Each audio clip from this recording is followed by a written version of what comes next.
നമുക്കിന്നൊരു കുക്കർ ബിരിയാണി റെഡിയാക്കിയെങ്കിൽ ഒരു 3/4 കിലോ നീളം കൂടി അരി എടുത്തിട്ടുണ്ട്. 3/4 കിലോ തന്നെ ചിക്കൻ കൊടുത്തിട്ടുണ്ട്. അത് കഴുകി വാരി വെച്ചൊക്കെ ഉണ്ട് ചിക്കൻ. പിന്നെ അരി ഒന്ന് കഴുകി വാരി വെക്കണം. പിന്നെ ഈ ഒരു പാത്രം എടുത്തിട്ടുണ്ട്. ആ പാത്രത്തിലാണ് വെള്ളം എടുക്കാനായിട്ട് 2 പാത്രം വെള്ളം എടുക്കണം. അരി കഴുകി വാരി വെച്ചിട്ടുണ്ട്. ഗ്യാസ് കത്തിച്ചിട്ട് ഒരു കുക്കറും വെച്ച് കൊടുത്തിട്ടുണ്ട് കേട്ടോ. കുക്കർ 5 ലിറ്ററിൻ്റെ വലിയ കുക്കറാണ് കേട്ടോ. മാക്സിമം വലിയ കുക്കർ തന്നെ വെക്കണം. സൺറിച്ച് ഓയിലാണ് ഒഴിച്ചു കൊടുത്തേക്കണം. അതിൻ്റെ ഒപ്പം തന്നെ മിൽമയുടെ നെയ്യ് ഒഴിച്ചു കൊടുത്തിട്ടുണ്ട്. ഈ മസാലകൾ ഇട്ട് കൊടുക്കാം. അരി എടുത്ത പാത്രമില്ലേ, അതിൽ 2 പാത്രം വെള്ളം ഒഴിച്ചു കൊടുക്കാം കേട്ടോ. പാകത്തിന് ഉപ്പിട്ട് കൊടുക്കാം. നല്ലോണം ഒന്ന് മിക്സ് ചെയ്ത് കൊടുക്കണം കേട്ടോ. 2 വിസിൽ കഴിയുമ്പോൾ ഓഫ് ചെയ്ത് വെക്കാം. ഒക്കെ മാറിയിട്ടുണ്ട്.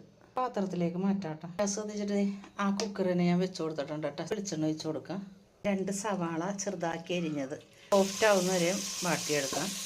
ഉപ്പിട്ട് കൊടുക്കാം കേട്ടോ. നല്ലോണം വാടി വന്നിട്ടുണ്ട് കേട്ടോ. 6 പച്ചമുളക് കേട്ടോ. ചെറിയ പച്ചമുളകാണ് അരിഞ്ഞിട്ടിരുന്നത്.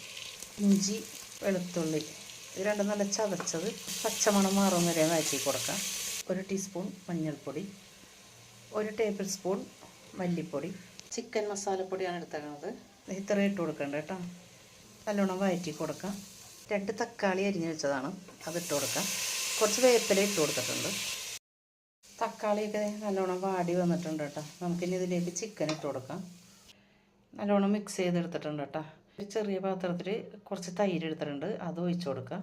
നല്ലോണം മിക്സ് ചെയ്തെടുത്തിട്ടുണ്ട് കേട്ടോ. ഇപ്പോൾ ഇത് തിളക്കനുണ്ട്. നമുക്ക് മൂടി വെച്ചിട്ട് ഒരു 2 വിസിൽ. എയറൊക്കെ പോയി കഴിഞ്ഞിട്ടുണ്ട് കേട്ടോ. നമുക്കിതൊന്ന് തുറക്കാം.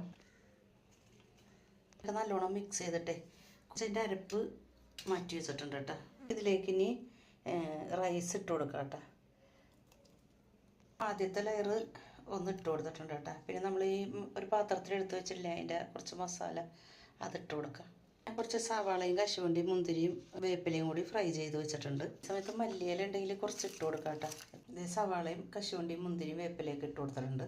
ഇനി ഇതിൻ്റെ മുകളിൽ ബാക്കിയുള്ള റൈസും കൂടി ഇട്ട് കൊടുക്കാം. ചിക്കൻ മസാലേൻ്റെ പൊടി ഉണ്ടല്ലോ, അത് ഇതേ കുറച്ച് എടുത്തിട്ട് ഇങ്ങനെ ഒന്ന് വിതറി കൊടുക്കാം. മിൽമയുടെ നെയ്യ് എടുത്തിട്ടുണ്ട്, അത് കുറച്ച് ഇങ്ങനെ എല്ലായിടത്തേക്കും ഒഴിച്ചു കൊടുക്കാം. 2 ടീസ്പൂൺ നെയ്യ് ഒഴിച്ച് കൊടുക്കുന്നുണ്ട് കേട്ടോ. എല്ലാം ഇട്ട് കൊടുത്തിട്ടുണ്ട് കേട്ടോ. ഇനി നമുക്ക് കുക്കർ അടച്ചിട്ട് ഒരു 2-3 മിനിറ്റ് ഒന്ന് വെച്ച് കൊടുക്കാം. അതൊന്ന് ചൂടായി വരുന്ന സമയം നമുക്ക് സലാഡ് റെഡിയാക്കാം. സലാഡും റെഡി ആയിട്ടുണ്ട്. നമുക്ക് കുക്കർ തുറക്കാം കേട്ടോ. ഈ ചോറ് നമുക്ക് നല്ലോണം മിക്സ് ചെയ്തെടുക്കാം കേട്ടോ.